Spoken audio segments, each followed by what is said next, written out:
자, 설날 이후 주도주를 찾아라. 2월 주목할 업종과 테마. 앞서 잠깐 말씀드렸습니다마는 시장이 안정을 찾다 보니까 지금 이제 투자 심리는 좀 안정이 됐고요. 자, 현금도 좀 확보됐겠다. 뭘 사면 좋을까? 막 찾는 작업들이 좀 활발하게 펼쳐집니다. 어찌 본다면 지수도 지수지만 종목별 순환 장사가 좀 빠르게 진행될 가능성이 높은데요. 아무래도 뭔가 좀 관심이 이끌 만한 이슈라든가 이런 게 좀 있어야 돈이 그쪽으로 좀 더 쏠리지 않을까라는 생각을 가져봅니다. 어떤 쪽을 주목하고 있는지 바로 들어보도록 하겠습니다. 자, 임정욱 파트너님, 예, 2월 달 예. 어떤 쪽을 봐야 될까요? 예, 저는 뭐 바이오주 바라기라서요. 좀 바이오주를 가장 최선의 업종으로 보고 있습니다.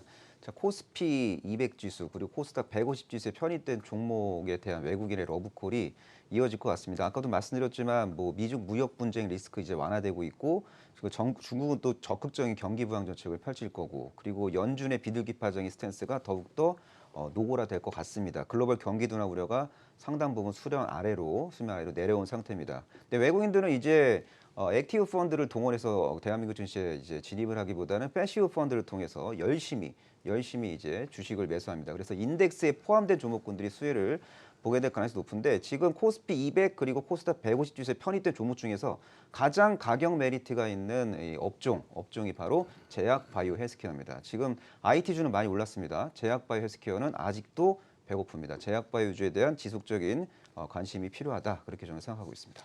자, 아무래도 어떤 종목을 가장 좋게 보시는지도 궁금할 것 같은데요. 어떤 종목일까요? 일단 코스피 진영 종목 한 종목 소개시켜 드리도록 하겠습니다. 코스피 대표 제약 지주사인데요. 바로 한미사이언스입니다. 한미사이언스의 어떤 핵심 계열사가 한미약품이니까 한미약품의 미래주가 산업 촉매제를 한미사이언스가 공유한다. 그렇게 보시면 될 것 같습니다.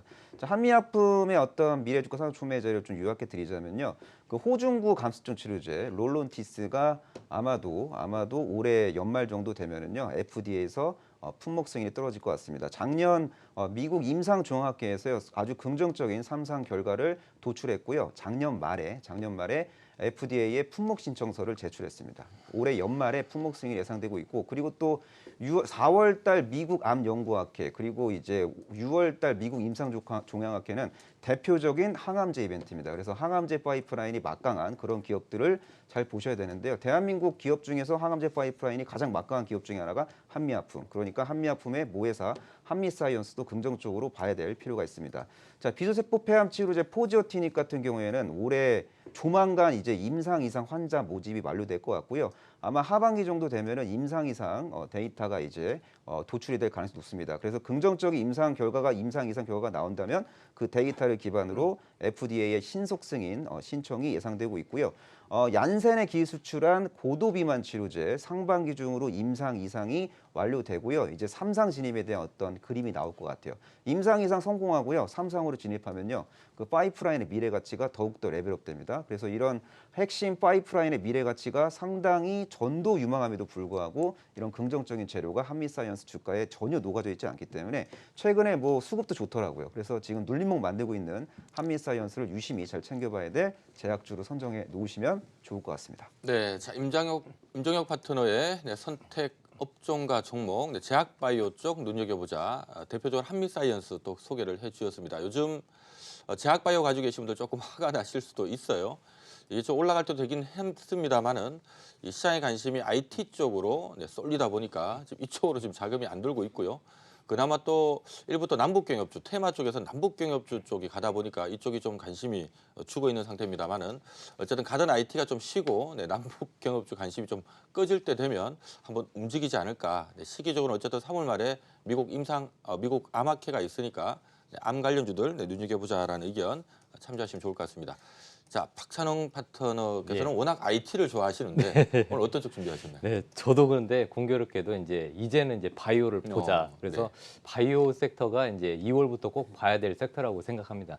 네, 그 이유는 최근에 이제 수익률이 가장 높은 쪽은 역시 IT였습니다. 뭐 아시다시피 연초에는 굉장히 안 좋은 환경에 놓였지만은 연초가 바닥이었습니다. 그것처럼 지금 현재 그 IT 쪽에 외국인 기관의 매수세가 몰리다 보니까 지금 바이오 쪽이 지금 소외되어 있습니다. 하지만 2월부터는 좀 상황이 틀려질 것으로 저는 예상이 되고 있습니다. 그래서 바이오 섹터를 좀 관심 있게 보시고요. 그 이유에 대해서 첫 번째는 지금 현재 그 IT 쪽은 외국인이 완전 주도권을 잡았고요. 하고요.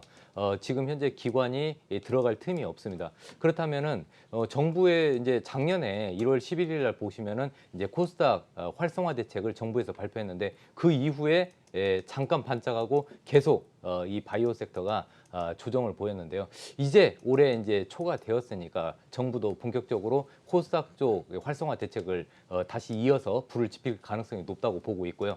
중요한 것은 이제 정부가 바이오 산업을 활성화시킨다고 이제 계속해서 대책을 이제 발표할 가능성이 높습니다. 그 부분을 좀 보실 필요가 있고요. 그다음에 이제 3월에는 이제 그 암학회도 있고, 그리고 중요한 것은 이제 상반기부터 이제 우리나라의 국내의 바이오 기업들이 글로벌 임상 2상, 그다음에 3상의 결과 발표를 지속적으로 발표를 합니다. 그리고 이제 그 3월 이후에는 또 라이센스하고 기대감이 있는 회사들이 이제 라이센스에 관련된 부분을 발표할 예정입니다. 그렇기 때문에 바이오 쪽에 관심이 다시 한번 집중될 가능성이 높기 때문에 바닥권에 있는 종목들을 지금 잡으셔야 된다고 생각이 되고 있습니다.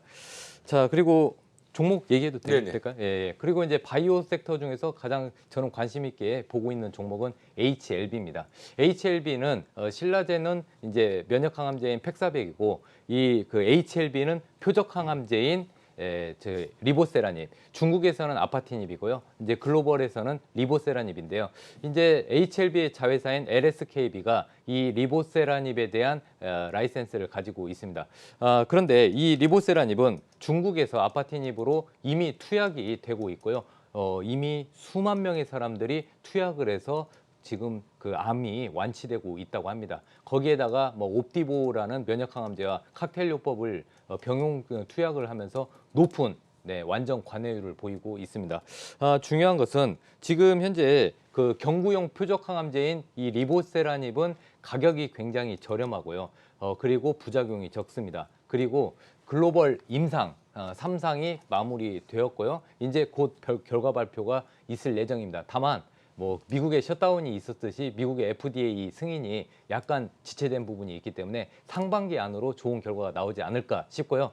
무엇보다 중요한 거는 이 글로벌 임상 3상이 마무리되면은 NDA, 즉 신약에 대한 허가 신청을 할 수가 있는데요. 이 NDA까지 이루어진다면은 글로벌 그 임상 마무리하고 신약까지 가장 빠른 스케줄을 보유한 바이오 기업이라고 보시면 되겠습니다. 그래서 HLB 관심 있게 보시면 좋은 결과가 있지 않을까 생각이 되고 있습니다. 네, 자 공교롭게도 두 분 파트너 모두 바이오 쪽을 눈여겨보자라는 의견을 주셨습니다. 자 어쨌든 뭐 바이오가 좀 가려면 현재 분위기는 달리고 있는 IT가 조금 주춤하든가 아니면 뭐 잘 나가는 남북경협주가 좀 고개를 숙이든가 자 할 때 이쪽으로 좀 자금이 돌지 않을까 지금 시장은 보고 있는 것 같은데 아직 일정상은 조금의 일정차는 있긴 합니다만은 어쨌든 바이오 3월 말 미국 암학회 앞두고 다시 한번 눈여겨봐야 된다라는 얘기들 많다는 점 참조하시면 좋을 것 같습니다. 자 조민규 파트너께서도 바이오는 아니겠죠 설마? 네. 어떤 쪽인가요? 저도 바이오는 뭐 중장기적으로 긍정적으로 생각을 하는데요. 일단 2월달 설날 이후니까요. 아무래도 이제 북미 정상회담에 관련된 이제 개최 기대감, 그래서 남북 경협 관련된 종목군들이 아무래도 당분간은 좀 기대감이 좀 나타나지 않겠나도 생각을 갖고 있습니다. 그래서 2월 말로 지금 아직은 뭐 날짜라던가 장소는 정확하게 결정된 부분은 아니지만 아직까지는 기대감이 좀 더 남아 있는 부분이라고 보면 될 것 같고요. 좀 전에 이제 트럼프 대통령이 뭐 트위터에 남겼던 뭐 그 트럼프 그 트위터의 내용들을 좀 본다고 하더라도 뭐 북한과 관련해서 지금 상당히 잘 되고 있다라는 긍정적인 메시지들을 계속 좀 피력하는 걸로 봤을 때는 지난번 1차 회담과는 좀 다르게 좀 무언가 좀 가시적인 성과가 나올 수 있는 기대감도 상당히 좀 있는 것 같습니다. 그래서 분위기도 오늘 같은 경우는 사실 남북 경협주들이 올라간 이유가 사실은 이제 뭐 예비 타당성 검토 관련해가지고 SOC와 관련된 투자 확대 이런 부분들이 이제 같이 겹쳐지면서 남북 경협주들과 관련된 종목군들이 뭐 시멘트도 마찬가지고 뭐 건설업종도 비슷한 섹터에 이제 포함이 되다 보니까 이제 강세를 좀 보였었는데요. 이런 부분들이 2월 달에는 조금 더 좀 강하게 부각되지 않겠나라고 좀 생각이 되어집니다. 특히나 이제 개별적으로 좀 제가 관심 있게 보고 있는 기업에 대해서는 현대제철을 좀 말씀을 드리고 싶은데요. 일단 우리가 이제 초반에도 얘기했던 것처럼 뭐 삼성전자, 하이닉스, 반도체가 이제 살아나면서 지수를 좀 끌어올리는 분위기에 일조한 부분들은 있겠지만 사실 저점 대비해서 상승폭을 이렇게 좀 찾아보시면 보면 현대차가 저점 대비해서 40% 정도 올랐고요. 기아차 같은 경우도 36% 정도 상승을 했습니까? 실질적으로 하이닉스나 뭐 삼성전자보다는 저점에서부터 올라온 폭을 본다라고 하면 자동차가 가장 먼저 저점 대비해서 좀 강세로 전환되는 흐름들을 만들었었거든요. 현대제철 같은 경우 이제 현대자동차 그룹에 있는 제철을 만드는 기업인데 일단 첫 번째로는 뭐 남북 경협에 대한 부분들도 이제 기대감은 있겠지만 일단 오늘 그 얼마 전에 발표됐었던 이제 그 정부의 전체적인 어떤 인프라라던가 SOC 사업과 관련해서는 아무래도 철강 산업과 관련돼서 또 수혜가 될 수 있는 부분들이 있을 수 있겠고요.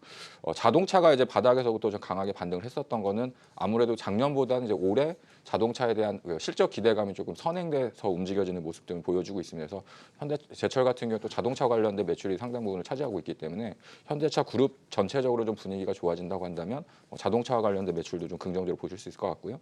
또 가장 중요한 건 삼성동의 GBC 관련된 센터에 대한 또 그 추가적인 개발과 관련된 부분들이 또 이슈가 될 수 있을 텐데 제가 이제 자료를 보다 보니까 지금 제2롯데월드에 들어갔었던 그 철강 보다도 한 2배에서 3배 정도 GBC에는 투입이 될 가능성이 높다라고 얘기를 하고 있습니다. 그래서 건설 쪽에서 들어가는 H빔이라던가 철강과 같은 이런 부분들을 봤을 때는 현대제철도 현대그룹의 어떤 새로운 인프라 투자에 대한 수혜가 될 수 있을 것 같고요. 아시는 것처럼 철도 관련된 레일 쪽에서는 또 현대제철이 거의 독점적인 사업 구조를 가지고 있기 때문에 이런 부분에서 또 수혜가 될 수 있는 부분들, 그다음에 아직까지는 저평가되어져 있다. 이렇게 현대제철을 좀 관심 있게 보시라고 말씀드리겠습니다.